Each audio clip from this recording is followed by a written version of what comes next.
Hello everyone, welcome to Global Government News. Today is Saturday, April 25th, 2020, and I'm Darko. Around this whole COVID-19 crisis that's been going on for the last about 5 weeks for us here in the US, we keep hearing about how we're at war with a virus. We have Trump calling himself a wartime president, invoking the Defense Production Act, where we'll take control over private companies and force them to produce. In France, tightening lockdowns. And much like 9/11, where we were told we faced a common enemy, which was global terror, now it's a global pandemic. The world faces a common enemy. This is from Global ID News. Right here we have fighting against the common enemy of COVID-19. The practice of building a community with a shared future for mankind. So this is all the same stuff that we normally hear about building a global community, a global solution to global problems, a common enemy. UN calls for a global ceasefire to combat the common enemy. And what's the common enemy? Misinformation. That's right, what I'm doing right here. UN chief says misinformation about the COVID-19 is now the new enemy. The UN Secretary says the world is not only fighting the common enemy of the coronavirus, but our enemy is also the growing surge of misinformation about COVID-19. So there's a lot of fact-fixing articles that are going out right now, which are the actual misinformation, to keep the story contained and the narrative going. That this virus wasn't made in a lab. It is as bad as they say it is, and that the solution of vaccines and this lockdown of society and the economy and destroying the economy is justified. So much like 9/11, where Americans really lost a lot of their rights with the Patriot Act and that different laws that were signed in the name of terrorism.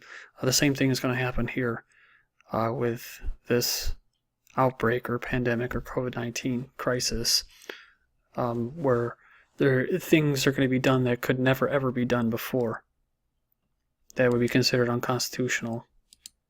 And people wouldn't normally go along with torturing people and like with 9/11 and stuff, and just declaring war on people in the name of terror without question.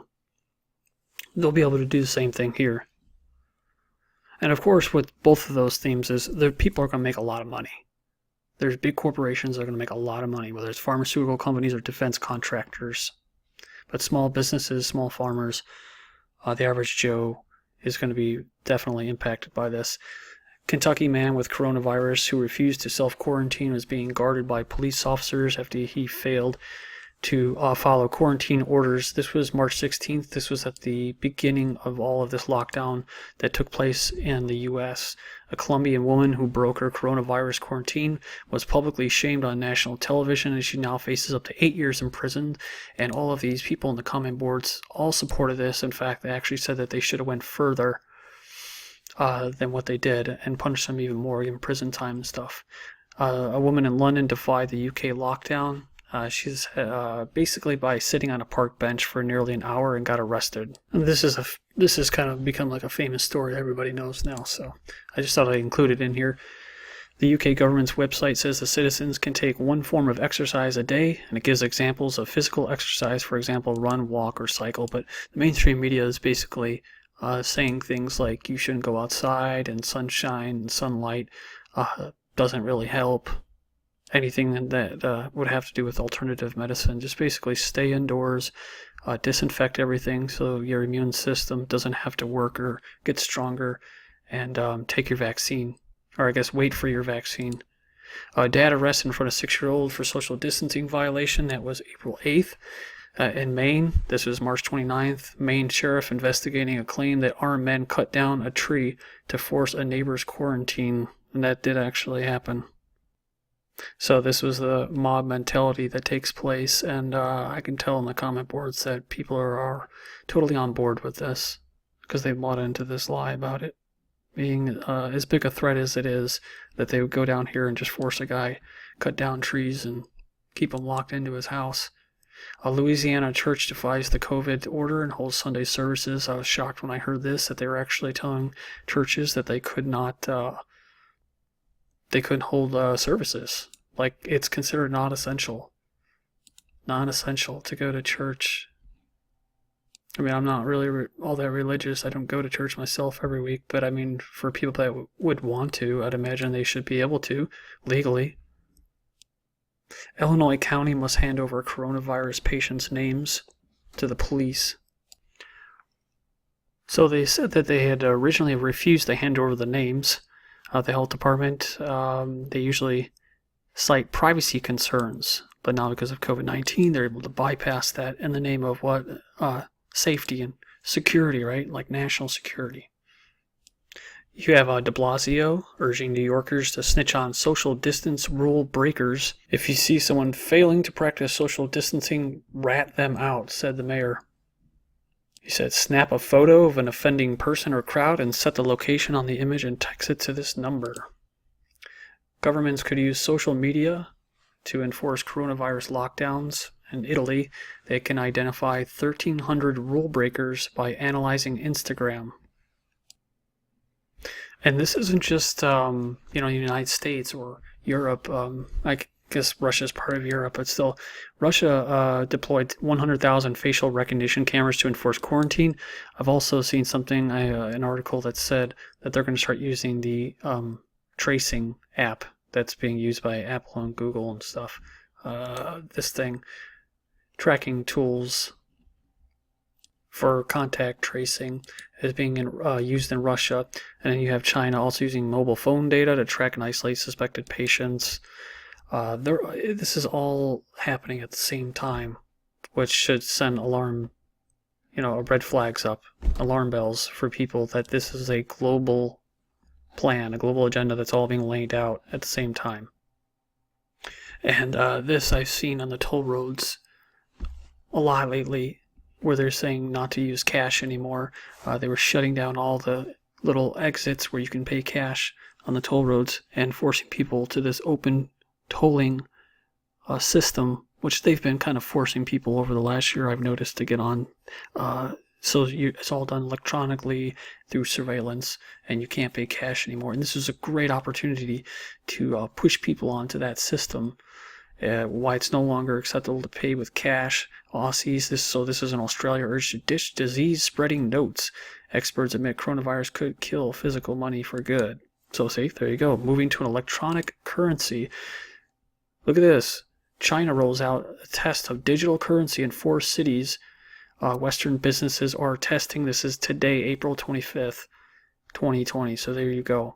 And I saw those and all those little lit up billboard signs that the government has over these toll roads that say, stay safe and stop the coronavirus spread and don't use cash.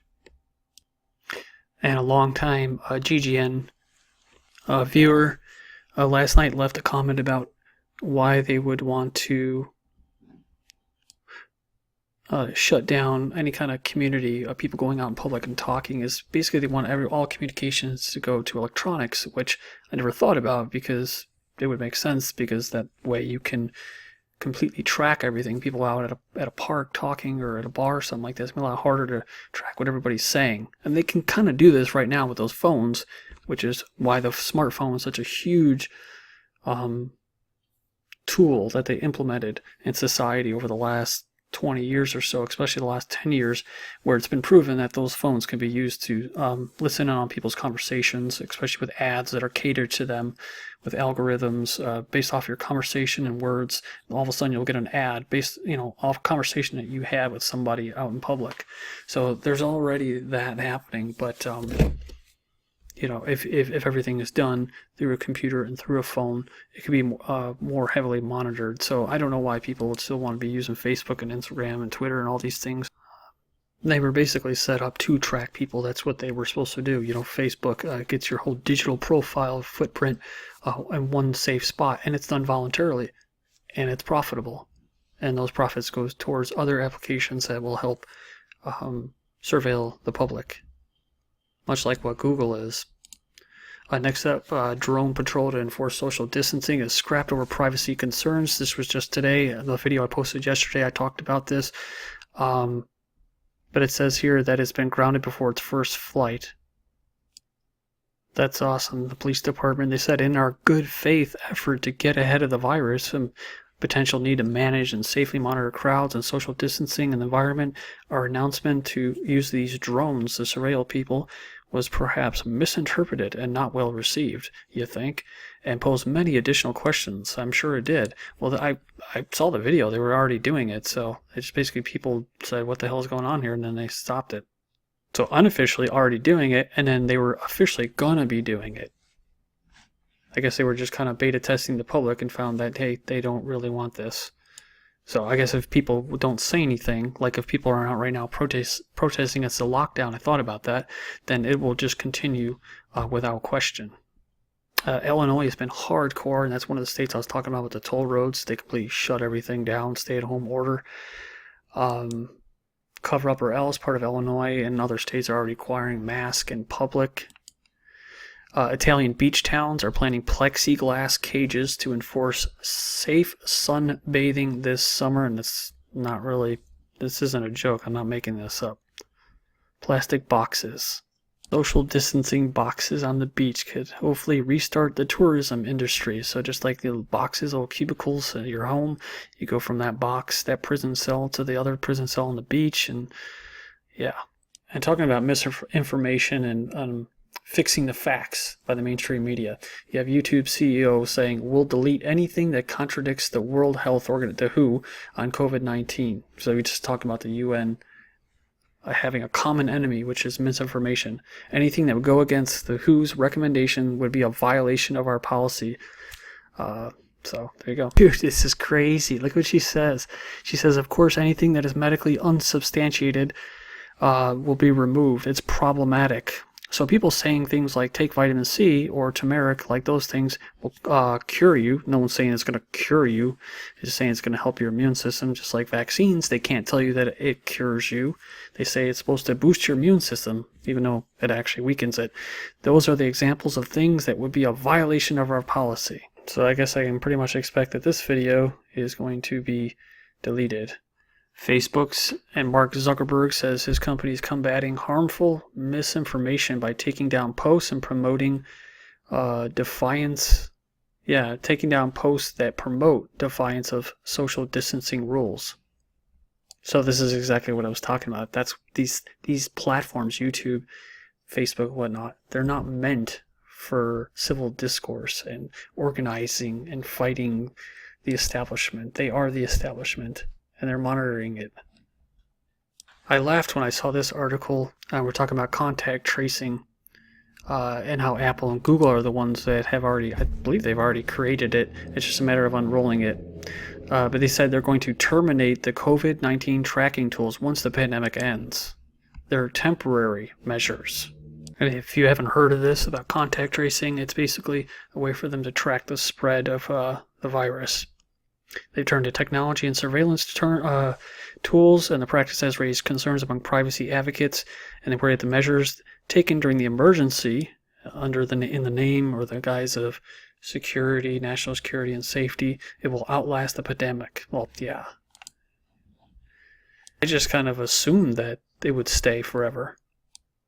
So Walmart was one of the first big companies to start limiting the number of customers that they have, counting them inside the store and stuff. And now we're seeing articles like this, why 6 feet as far as social distancing may not be enough. So maybe now they'll only allow one person in the store at a time. You have Ford Motor Company testing buzzing wristbands to help keep workers 6 feet apart. They vibrate when someone on the assembly line comes within 6 feet of one another. U.S. experts say mass surveillance, vaccines, and social distancing are key to ending the lockdowns. In Australia, you have coronavirus social distancing to stay until vaccine is found. That's the mantra right now. And that could be anywhere from 6 months to a year. And if you took your flu vaccine, you have an increased risk of coronavirus. So make sure you take your coronavirus vaccine when it's available. So while a face mask may make you sick and ventilators may kill patients, you have a driver crashing into a pole from excessive wearing a face mask. Thank you.